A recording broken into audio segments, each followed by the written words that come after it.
Shalom. Shalom.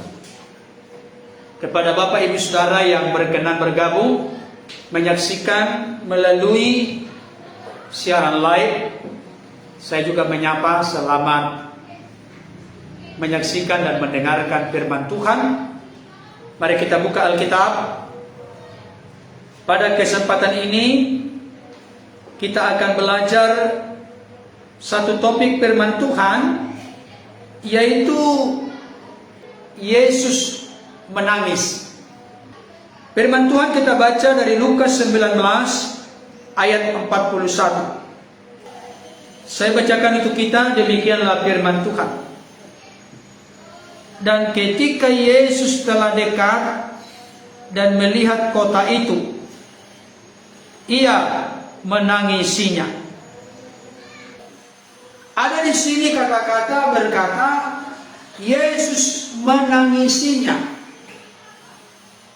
Nya di situ menunjukkan sebuah tempat atau kota.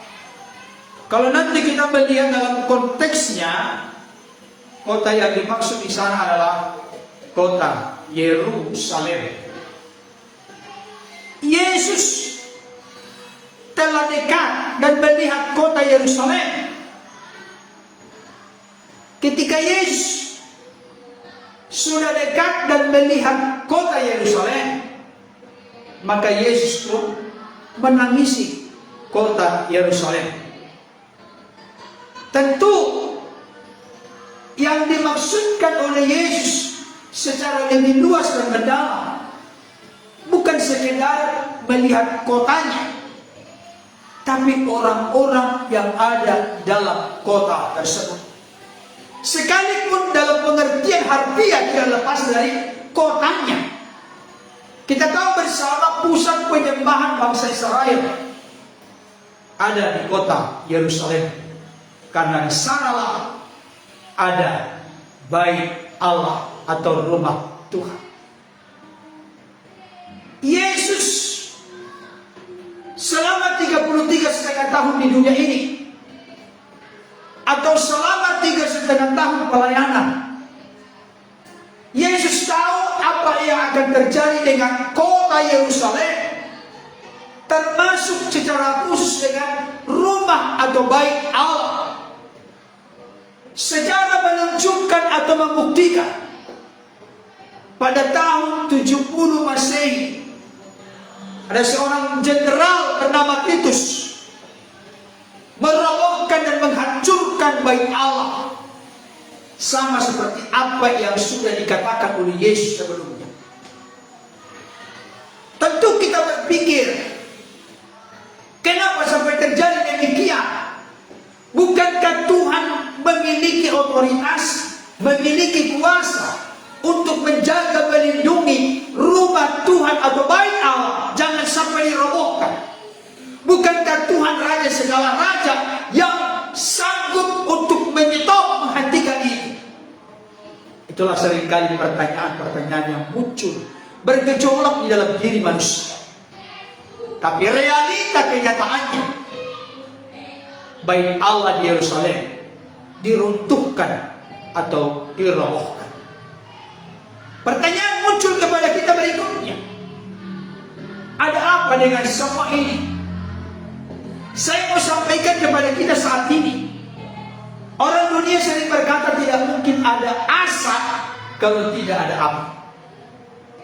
Saya sampaikan kepada kita, tidak mungkin Tuhan mengizinkan semua itu terjadi kalau memang tidak ada sesuatu yang terjadi dalam konteks realita kenyataan kehidupan bangsa Israel saat ini. Saudaraku yang dikasihi Tuhan, saya ingin menyampaikan pesan Tuhan yang begitu indah, mendalam dan luar biasa, yang bisa membuat kita takjub, kagum, terpesona melalui satu kata penting: Yesus menangis. Ada dua kata, Yesus menangis atau kata menangis. Saudaraku yang dikasihi Tuhan, ketika Yesus menangis saat itu, setelah dekat dan melihat kota Yerusalem, Bapak Ibu Saudara, kita melanglang buana membayangkan kita ada di barisan Yesus yang sedang menangis pada saat itu. Kita ada di dekat Yesus saat itu. Apakah kira-kira reaksi kita? Apakah kira-kira menjadi respon kita? Ketika Yesus menangis, kira-kira apa yang menjadi tanggapan kita? Yang kita bayangkan kita berdiri di samping dekat Yesus. Ketika Yesus menangis, kira-kira kita ngapain? Jangan-jangan cuek aja. Jangan-jangan sepele saja. Jangan-jangan memandang sebelah mata, meremehkan, merendahkan tangisan Yesus saat itu. Jangan-jangan kita cuek saja. Tidak tergerak, tidak tersentuh hati kita ketika kita saat itu ada di dekat Yesus. Berapa banyak tubuh Kristus gereja Tuhan ketika misalnya kita hadir berdiri dekat Yesus saat itu, ketika Yesus menangis, adakah saudara dan saya turut menangis bersama dengan Yesus? Ini menjadi pertanyaannya untuk kita. Kenapa pertanyaan ini menjadi sangat penting? Karena orang-orang Kristen di dunia ini makin hari makin fasik, makin hari makin egois, makin hari makin mencoba mengkerangkeng Tuhan, mengatur Tuhan menurut maunya manusia. Tetapi mengaku sebagai Kristen artinya pengikut Kristus. Dengan kata lain, saya mau sampaikan, moto banyak orang Kristen sekarang ini di akhir zaman ini, Paulus telah menubuatkan pada hari-hari terakhir akan datang masa yang sangat sukar. Manusia akan mementingkan dirinya sendiri dan menjadi hamba uang. Tidak tahu menghormati orang tua, tidak tahu berterima kasih, dan lain sebagainya.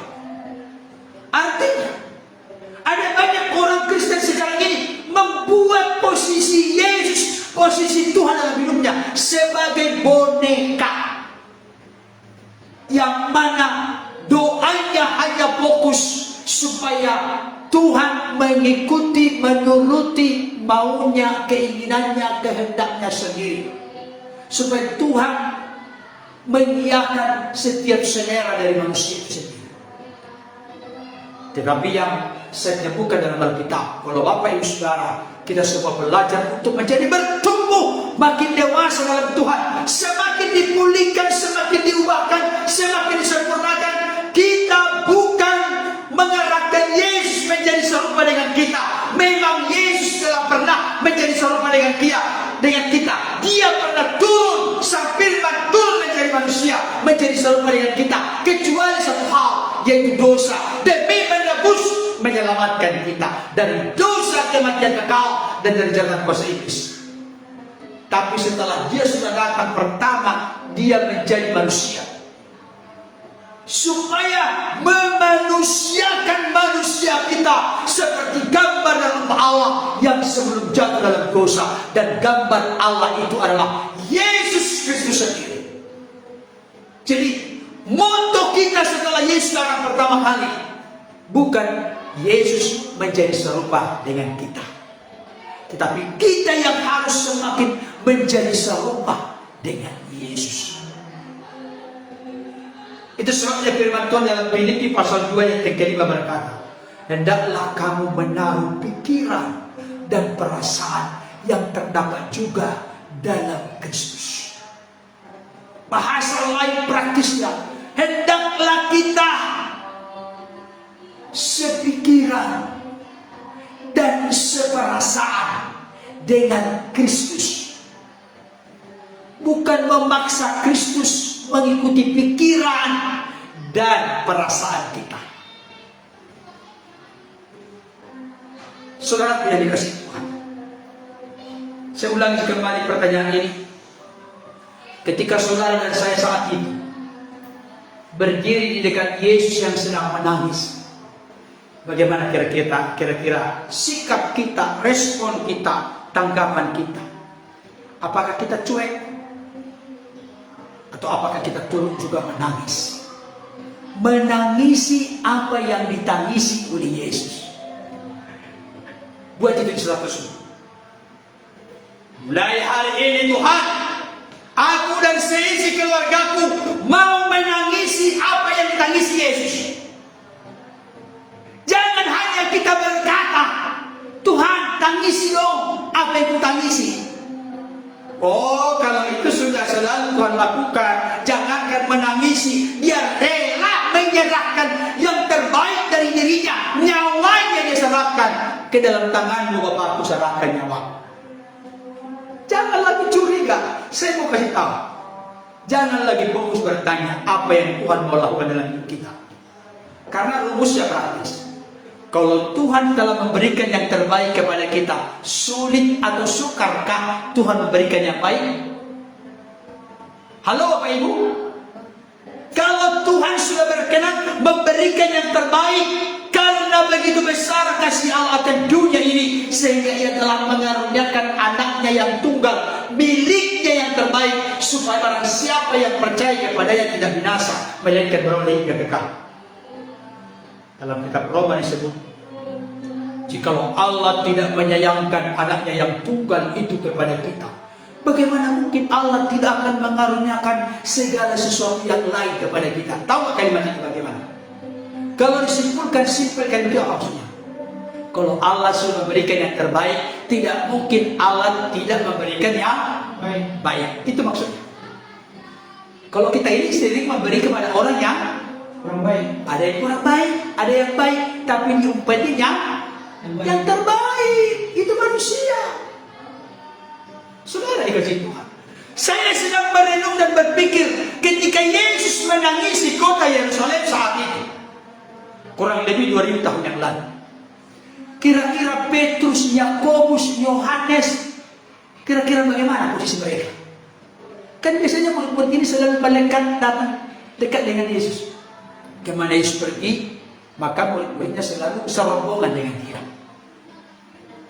Apalagi yang sedang saya pikirkan dengan penuh curiga, kira-kira Yudas Iskariot apa yang dipikirkan?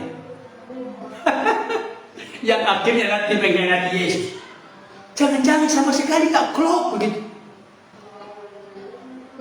Saya kasih tahu Bapak Saudara, salah satu hal yang paling indah dalam hidup, sekalipun mungkin belum kita alami saat ini, tapi mari kita belajar menikmati mengalaminya ketika kita hidup seirama dengan Tuhan, sepikiran, seperasaan dengan Tuhan.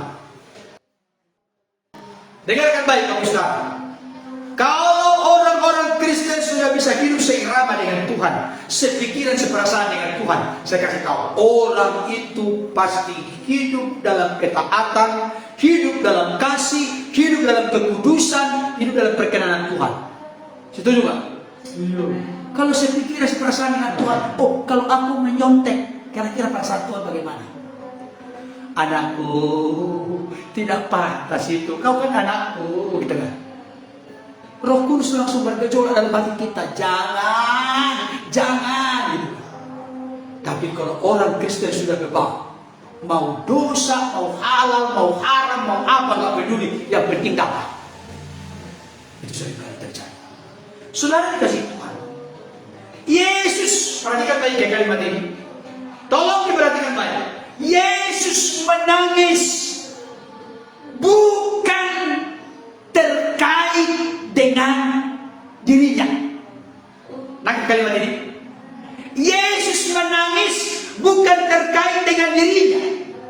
Yesus menangis bukan terkait penderitaan dan sengsara via dolorosa yang sebentar lagi akan dijalaninya. Bukan. Tangisan Yesus ke kota Yerusalem berarti bukan dirinya. Tangisan Yesus kepada orang-orang yang ada di Yerusalem bukan kepada dirinya. Bapak Ibu Saudara, Saya mau sampaikan saat ini berita kepada kita.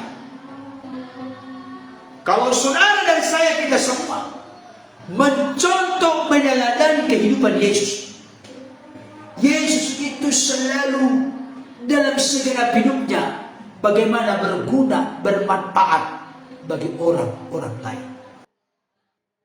Kita tahu bersama, Sang Firman turun menjadi manusia bukan untuk Sang Firman itu, tapi untuk dunia, untuk saudara dan saya, untuk kita, orang-orang berdosa. Semua telah berbuat dosa, telah kehilangan kemuliaan Allah.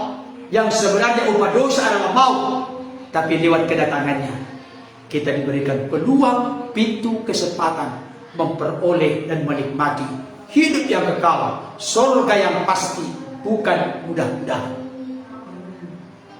Saudara yang dikasih Tuhan, ini sesuatu yang sangat penting untuk kita. Coba kita jujur, selama kita hidup, kita sudah berkata kita mengikut Kristus, bahkan mencintai, mengasihi Tuhan. Fokus tangisan kita selama ini kepada siapa? Katakan sejujurnya. Fokus tangisan kita selama ini kepada siapa? Kepada siapa? Oh Tuhan, tolonglah. Aku sudah terjepit. Aku sudah jalan buntu. Aku sudah terpojok. Tolonglah, buka jalan. Saya kasih tahu, itu bagus. Mantap. Bahkan ada satu kisah dalam Alkitab, ketika tempat tinggal sementara mereka dibakar habis oleh musuh, yaitu Siklag. Daud dan anak buahnya kehilangan tempat tinggalnya karena sudah dibakar ludes, habis. Daud dan anak buahnya kehilangan istri dan anak-anaknya.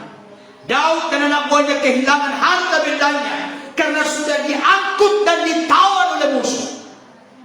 Ada ayat yang mengatakan, maka Daud dan seluruh anak buahnya yang kurang lebih 600 orang, mereka menangis meraung-raung sampai mereka tidak kuat lagi menangis.